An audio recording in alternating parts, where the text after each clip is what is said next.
नमस्कार मित्रांनो, smart electrical मध्ये तुमचं मनापासून स्वागत आहे. मित्रांनो, इलेक्ट्रिकल मध्ये 90% समस्या फक्त बेसिक न समजल्यामुळे होतात. म्हणजे व्होल्टेज म्हणजे काय, करंट कसा वाढतो, पॉवर कशी मोजायची. जर हे समजलं नाही तर एमसीबी, मोटर, पॅनेल काहीच नीट समजत नाही. म्हणून आज आपण हा विषय जरा पूर्ण डिटेलमध्ये समजून घेणार आहोत. आता व्होल्टेज म्हणजे काय? आता व्होल्टेज म्हणजे विद्युत दाब, इलेक्ट्रिकल प्रेशर. आता उदाहरणार्थ तुम्हाला सांगतो मी, तुमच्याकडे पाण्याची टाकी आहे. टाकी जितकी उंच तितका पाण्याचा दाब जास्त. तसंच इलेक्ट्रिकल मध्ये असतं, जितकं व्होल्टेज जास्त तितका दाब जास्त. आता घरामध्ये आपल्या 230 वोल्ट असतं, इंडस्ट्रीमध्ये 3 फेज व्होल्टेज असतं 415 व्होल्ट.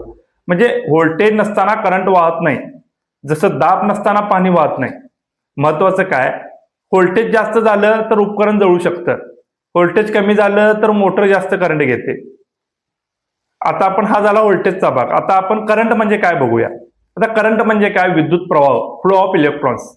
जसं पाईपमधून पाणी वाहतं तसंच वायरमधून इलेक्ट्रॉन्स वाहतात. आता करंटचं एकक काय, अँपियर. आणि आता करंट कधी वाढतो, समजा लोड जास्त असेल तर, व्होल्टेज कमी असेल तर, शॉर्ट सर्किट झालं तर. आता उदाहरण तुम्हाला सांगतो, जर 1 किलोवॅटचा हीटर असेल तो साधारणपणे 4-5 अँपियर घेईल. पण जर वायर पातळ असेल आणि लोड जास्त असेल तर वायर गरम होईल. म्हणून वायर साईज आणि एमसीबी रेटिंग योग्य असणं महत्वाचं आहे.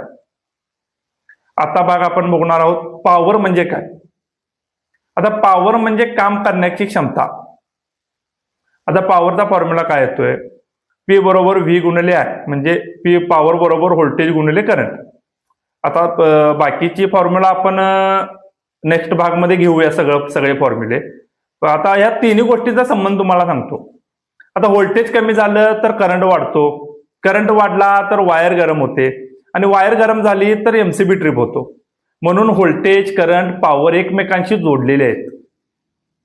आता आपण इंडस्ट्रीमध्ये गेला तर 5 HP मोटर, म्हणजे 5 HP मोटर अंदाजे 3030 वॅट होते. आणि जर व्होल्टेज 415 असेल तर करंट काढता येतो. मग खरं त्याला फॉर्म्युला वापरून. म्हणून मोटर चालू करण्यापूर्वी नेहमी रेटिंग प्लेट वाचा.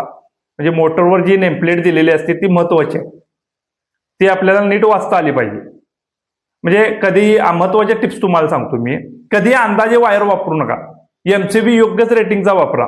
नेहमी व्होल्टेजकडे दुर्लक्ष करू नका. आणि महत्वाचं म्हणजे सेफ्टी प्रथम. आता यातनं तुम्हाला मी निष्कर्ष काय सांगतो, आज आपण सविस्तर समजलं. म्हणजे व्होल्टेज म्हणजे काय, व्होल्टेज म्हणजे दाब, करंट म्हणजे प्रवाह, पॉवर म्हणजे काम करण्याची क्षमता. जर हा बेस तुमचा मजबूत झाला तर तुम्ही इलेक्ट्रिकल मध्ये अडकणार नाही. जर हा व्हिडिओ तुम्हाला आवडला असेल तर लाईक करा आणि smart electrical Marathi channel subscribe करायला विसरू नका. पुढच्या व्हिडिओमध्ये आपण पाहणार आहोत सिंगल फेज, 3 फेज मधला पूर्ण फरक. धन्यवाद. जय महाराष्ट्र.